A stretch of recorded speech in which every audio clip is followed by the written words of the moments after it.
اعوذ باللہ من الشیطان الرجیم بسم اللہ الرحمن الرحیم رب یسر ولا تعسر سہل علینا یا رب العالمین وتمم بالخیر۔ فقہی احکام کی سلسلہ وار گفتگو۔ الحمدللہ ہماری تقلید کی بحث مکمل ہو چکی ہے۔ کافی لوگوں نے کہا کہ وضو کے مسائل شروع کیے جائیں تاکہ اگر کسی کی وضو میں کوئی غلطی ہے یا کوئی اشتباہ ہے اس کی اصلاح ہو سکے۔ ہم نے آج وضو کے بارے میں پہلی گفتگو کرنی ہے۔ واجبات وضو یعنی وضو میں کون کون سی چیزیں واجب ہیں۔ سب سے پہلے نیت واجب ہے، چہرے کا دھونا، بازوؤں کا دھونا، سر اور پاؤں کا مسح۔ جہاں تک ہے بات نیت کی، نیت کے بارے میں ہم نے ایک تفصیلی گفتگو کی تھی کہ نیت کا تعلق زبان سے نہیں بلکہ نیت کا تعلق دل سے ہوتا ہے۔ جب آپ صبح اٹھتے ہیں اور اٹھ کے واش روم جاتے ہیں، طہارت کرنے کے بعد آپ ٹوٹی کی طرف بڑھتے ہیں، بیسن کی طرف یا لوٹے میں پانی بھرتے ہیں، آپ کا یہ کام کرنا ہی آپ کی نیت ہے۔ یعنی نیت کا کیا مطلب ہے؟ دل کا ارادہ، آپ کا قصد کرنا، آپ کا ارادہ کرنا، یہ ہی نیت شمار ہوتا ہے۔ جب آپ ظہرین کی نماز پڑھنے کے لیے آپ جاتے ہیں، وضو کرنے کے لیے، آپ کا یہ جانا ہی نیت ہے۔ مثلا غسل کی نیت کیا ہے؟ آپ کا تولیہ اٹھانا، آپ کا مثلا کپڑے لے کے حمام کی طرف بڑھنا، یہ آپ کی غسل کی نیت ہے۔ یعنی نیت کا تعلق دل سے ہے، زبان سے نہیں ہے۔ یعنی یہ نہیں کہ میں یہ صبح نماز فجر کے لیے وضو کر رہا ہوں یا کر رہی ہوں واجب قربتاً اللہ، یہ بالکل ضروری نہیں ہے، بلکہ آپ کا ٹوٹی کی طرف بڑھنا، بیسن کی طرف بڑھنا، لوٹے میں پانی ڈالنا، یہی آپ کی نیت ہے۔ آپ کے دل کا ارادہ، آپ کے دل کا قصد جو ہے، یہ آپ کی نیت ہے۔ چہرے کا دھونا، وضو میں دوسرا جو واجب ہے وہ ہے چہرے کا دھونا۔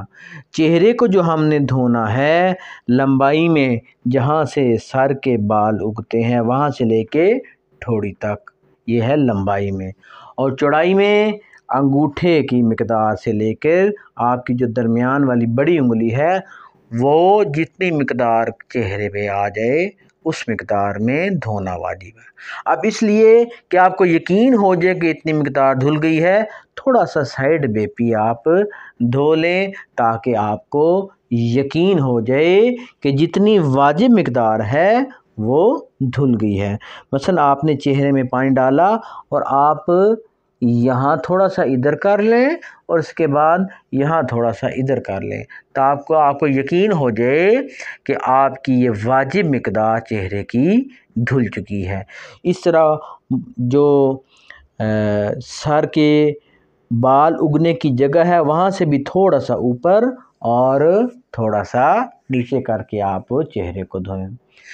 جو چہرے کے اندرونی اعضاء ہیں ان کو دھونا واجب نہیں ہے، لہٰذا فقط آپ اگر آنکھوں پہ ایک دفعہ ہاتھ پھیر لیتے ہیں یا مثلاً اس طرح کر لیتے ہیں، یہی آپ کے لیے کافی ہے۔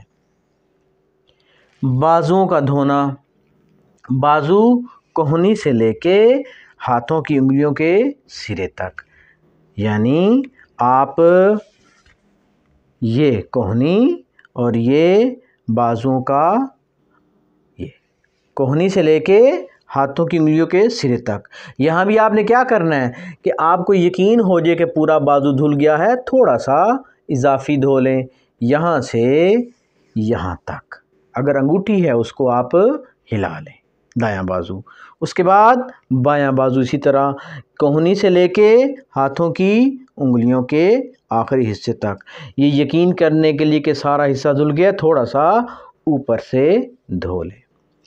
یاد رکھیں کہ چہرے کا دھونا اور بازوؤں کا دھونا، یہ جو دھونا ہے یہ فقہ جعفریہ میں ایک دفعہ واجب ہے، 2 دفعہ مستحب ہے، اور تیسری دفعہ دھونے سے وضو باطل ہو جاتا ہے۔ لہذا یا تو 1 دفعہ دھوئیں واجب یا 2 دفعہ مستحب دھو سکتے ہیں۔ بازوؤں کے چہرے کا دھونا، بازوؤں کا دھونا۔ اس کے بعد ہے سر اور پاؤں کا مسح۔ سر اور پاؤں کے مسح میں ایک انتہائی اہم بات یہ ہے کہ سر اور پاؤں گیلے نہیں ہونے چاہیے بلکہ خشک ہونے چاہیے۔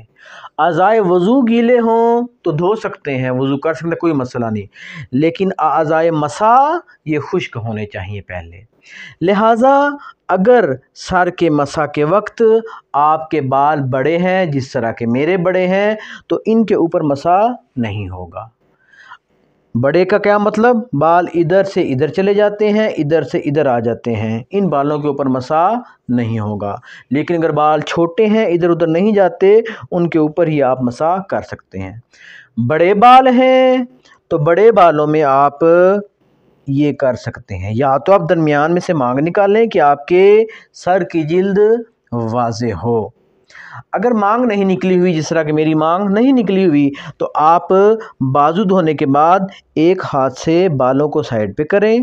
اب آپ کو جلد نظر آ رہی ہے، اس جلد پہ آپ نے مسح کرنا ہے، بے شک ایک انگلی سے، بے شک 3 انگلیوں سے، اور بے شک پورے ہاتھ سے۔ اور کتنا مسح کرنا ہے؟ اتنا مسح کرنا ہے کہ لوگ کہیں کہ اس نے مسح کیا ہے، یہ نہیں کہ یہاں سے شروع ہو کے یہاں تک آنا چاہیے، نہیں، بلکہ یہ اتنا مسح ہی، جیسے ہی آپ کو جلد پہ نمی محسوس ہو جائے گی آپ کا وضو کفایت کر دے گا، آپ کا مسح ٹھیک ہوگا۔ لیکن یاد رہے کہ مسح کرتے وقت آپ کا جو ہاتھ ہے یہ ماتھے کو ٹچ نہ ہو، بلکہ اس سے پہلے آپ نے مسح کو مکمل کرنا ہے۔ مثلا یہ آپ کے سر کا مسح ہو گیا۔ سر کا مسح کرنے کے بعد باری آتی ہے پاؤں کے مسح کی۔ پاؤں کے مسح میں بھی آپ نے پاؤں کی انگلیوں سے شروع ہو کے جو ابھرتی ہوئی جگہ ہے وہاں تک آپ نے مسح کرنا ہے۔